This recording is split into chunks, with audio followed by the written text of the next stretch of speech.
So, Mr. Jerry Dimas, thank you for allowing us to have an interview with you today and in this wonderful weather here in Singapore. Tell us more about how you actually came about writing this book on ROI of social media between your friends from Mr. Guy R. Powell and Stephen W. Groves and yourself.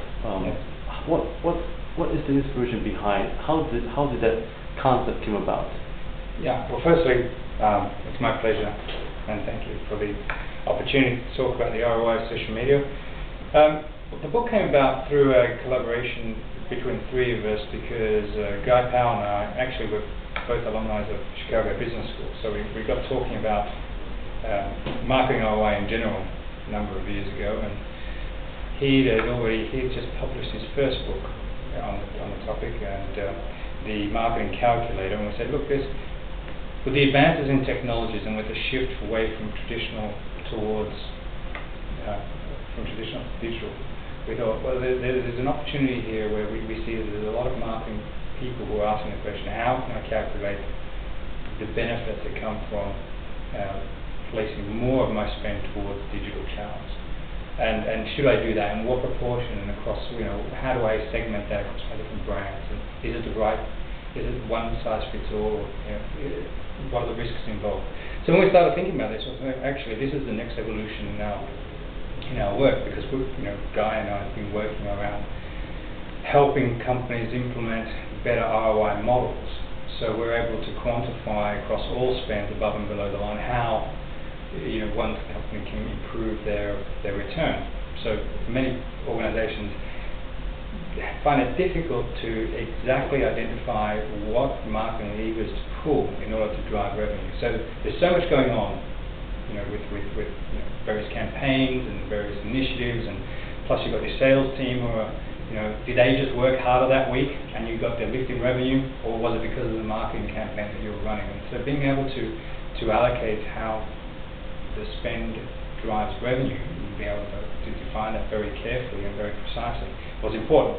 Enter the digital realm and all the social media and the avalanche we've been following over the last few years sees us asking the question, how do we now do this in as much detail and as much definition and as much and accurately?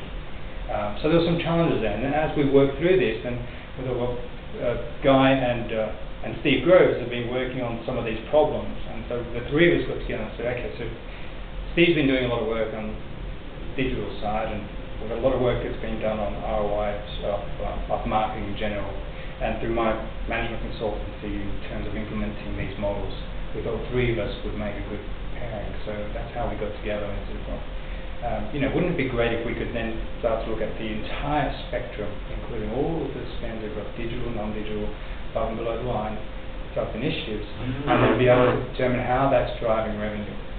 And so, in order to demonstrate to the world that it is possible to do that very accurately and effectively, we wrote the book to show them how this can be done. So tell us more about the challenges that you faced in writing ROI of social media. I know that you mentioned the challenges that you faced, and how did you overcome them?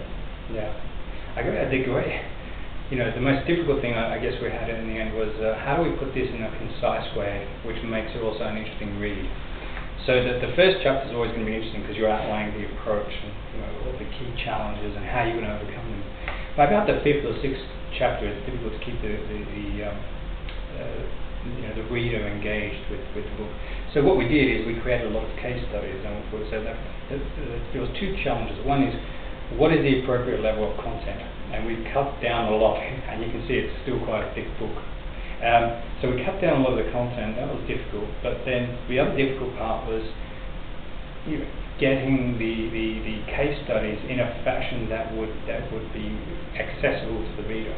I think was the other difficulty. So one is going out to the world's best and saying, we like what you've done. So one of the case studies here, we showcase is Dell. We said, we really like what you've done. You've been able to generate real revenue using various online platforms. So you're leading the pack in many ways.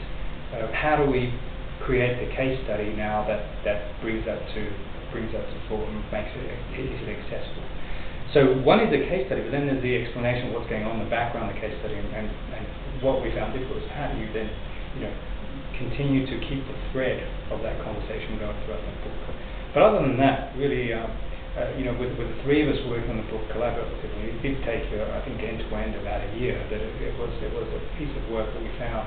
The writing itself wasn't that difficult. What was more difficult was actually determining which parts are going to be most relevant and useful to the end reader. Because for us, we found it all very interesting, but we had to assume that there would be a very broad-based readership, and so we wanted to make sure it's going to be relevant to as many of those people as possible. Tell us more about the future of, the present trends of ROI as well as the future. What do you see in the next coming 5 to 15 years in your observation? And now that you have produced this material, ROI on social media, do you think that that you will be revising this material from time to time to add in more relevance to it? Tell us more. Definitely, things that look, the rate of change. We know a couple of things for sure. The rate of change will only increase in speed and velocity. So the amount of tools that are available, the different approaches, what works and what doesn't work, will change over time. It will also change according to what industry, what marketplace you're in. So, right now we look at the numbers, and we expect that I think digital makes up something like 10% of global ad spend, and it will probably move closer to 50, maybe even more than 50% in a 10-year period. And the total ad spend will double in that time. So if you're looking at some of these key numbers, obviously there's going to be a huge number of fragmentation in the industry, but that has to consolidate over a period of time. So we expect that, yes, there will be a huge rate of change. There will always be new players coming in on the fringes trying to get a piece of the action. But then you've got these huge juggernauts in there who are playing for the big end of town. So I won't mention them, but you know who they are. So I won't drop any names here. But will they still be relevant in another 5 years? We don't know. It's we're not futurists, and if anybody can answer this question best, it would be Steve Groves, and he has a very well maintained and up to date blog site, which would be probably the best place to answer this. But I would say that we know that the rate of change is going to be ever increasing. So that churn is going to be there. We know that there must be consolidation because now there's so many players, but the market is growing at such a rapid rate that it can sustain that level of fragmentation. But at an eventual point, that growth rate has to slow down. And as that point slows down, then we're going to see consolidation. That's probably the best that you can do.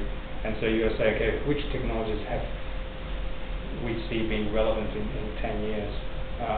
And our job is not really to determine what technologies to use in a wholesale manner, but to say specifically for this brand, specifically for what you're trying to achieve as an organization, the engagement you're trying to create around this brand, then there are certain tools that are appropriate to you right now, say in China. And then we think, are those the appropriate tools? Do they give us the best ROI in Japan or in the US? And the answer is most likely going to be no. It might be similar, but it won't be exactly the same. And the whole point of our model is to say, country by country, product by product, what is the ideal configuration for your specific brand and what you're trying to achieve. If you're the sort of brand that's looking to just use your online presence to deliver as a coupon delivery mechanism, then you're going to have a very different play than somebody who's trying to create real brand engagement around some values or around a theme or something that's important to you. And so we again in the book we outline a number of different companies who are following different approaches. So you look at the Blendtec case study. They started out just trying to sell blenders, not very sexy, but then they created some form of entertainment around that. And so people will now watch the YouTube videos to just see what he's going to blend up next. I'm not sure. Are you familiar with the Blendtec ads where he'll blend up an iPad or an iPod? So that's always entertaining. So and that sort of thing goes viral, and then you start building the awareness of the brand. And then that brand matures and moves on. So it's really a case of courses, I guess.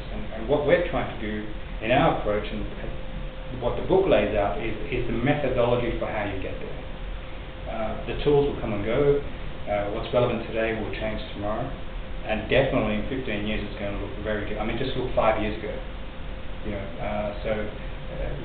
I didn't even have to wait 15 years. We know that in 5 years it's going to look very differently to what it is. But I can't tell you what that's going to look like. If I could, I can tell you what, there'd be a lot more books that I'd be writing. So, lastly, what kind of advice would you give to the readers reading your book, ROI of Social Media?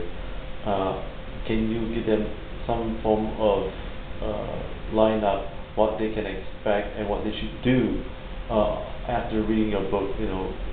What's the next step, and also what's next for you? Will you be revising or creating more material? Yeah. Well, your last question first. We definitely look to refresh the book. We'll probably do that in the interim via the website www.roi.social.media. So that's why that's been created, because obviously it's going to be much more up to date and contemporary than we can, with a physical book. There's the idea now that we're going to release the book in, it's in every English-speaking language, but it will be released in Korean this year, and we're in Mandarin the year after, so that means that possibly sooner, but that's about the time frame that we're looking at. We will expect that by the time that works its way through the system, we're probably looking at 2 years from now, and then we'll be due for a refresh. In terms of what do people do before reading the book and after reading the book, I guess coming into this you might think that social media is a relatively easy thing to do. You might spend 90% of your time thinking about your traditional media spend allocation, talking with various service providers, media providers, media buyers, and this might be an add-on to your strategy right now. And I think that that's really a flawed way of approaching this, because you can run a magazine ad, you can run a TV ad, and that's very local. You might get it right, you might get it wrong, but that's very local. But the internet has this fortunate and unfortunate dimension to it, in that it's permanent, and it's easily accessible and it's global. So your mistakes are there for a very long time. So are your successes, but we've seen some research that suggests that it takes 7 good impressions to overcome 1 negative one. So you really want to make sure you get it right, because you have to do a lot of things right in order to redress doing something wrong. And a great case study to look at, a company which did a good job of redressing a wrong, was Domino Pizza. So they've done a great job. So you can look at that case study and see how they use social media to overcome some of the product difficulties that they had, and now re-engaging with their customer base and able to drive a lot of value as a result of that. So my advice after reading this book would be plan very well for the sort of resources and the time it's going to take to do social media properly. Don't think of it as an add-on, but integrate it into your marketing strategy. The book paraphrases that in many parts, in many sections. And if you only read one section, let's say you only read the one section of this book, the takeaways of all the sections that we have is that you cannot do this well if you do it as an adjunct to your marketing strategy. It must be integrated, and it must be the goals that you're driving towards must be very clear. And we hope that those goals are then linked to some revenue target, and that you're not just doing this for some purpose other than that. Obviously there are brands out there who are not driven by profit share, but the firms that we work with are definitely motivated by driving revenue, by driving customer engagement, and so that's how the book's been written, for those types of organizations who are thinking, how do I squeeze more out of my existing, my constrained marketing budget, and social media is a great way to do that. Thank you, Mr. Jerry DeMose, for your insights and as well as the introduction of your book. And we hope to see you more often very soon. Great, thank you very much.